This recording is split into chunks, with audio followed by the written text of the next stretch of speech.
I pozvala našeg večerašnjeg domaćina, gradonačelnika Beograda Sinišu Malog, da nam se obrati. Izvolite. Da želim dobrodošlicu u zgradu Starog dvora uopće ovog foruma koji se zove Beogradski investicioni dani.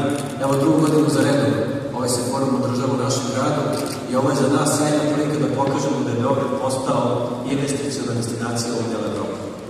Ladies and gentlemen, a very different place than it used to be 3 years ago, and we will show how different it is.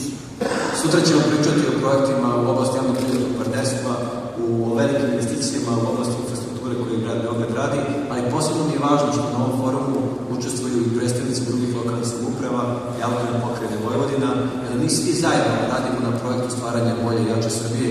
Mislim da svi zajedno kroz ovakve forume možemo i bolje i jače se predstavimo potencijalnim investitorima i da prezentujemo neku novu budućnost Srbije koju zajedno gradimo. Very concrete, very particular projects, mainly in the infrastructure.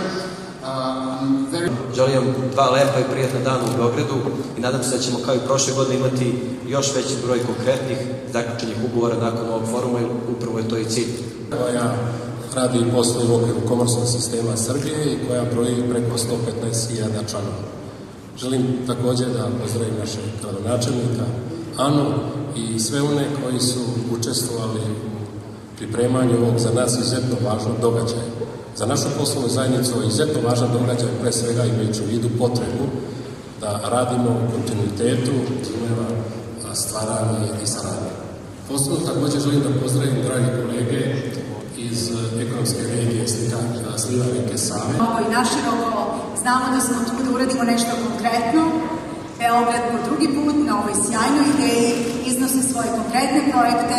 Nećemo se vidjeti samo da razgovaramo, već da nešto i uradimo. Tako da vas pozivam da postanemo prijatelji, da kroz poverenje gradimo velike poslove i da se stalno vraćamo u Beograd i da Beograd utvrdimo na mapi, investicionoj mapi Evrope.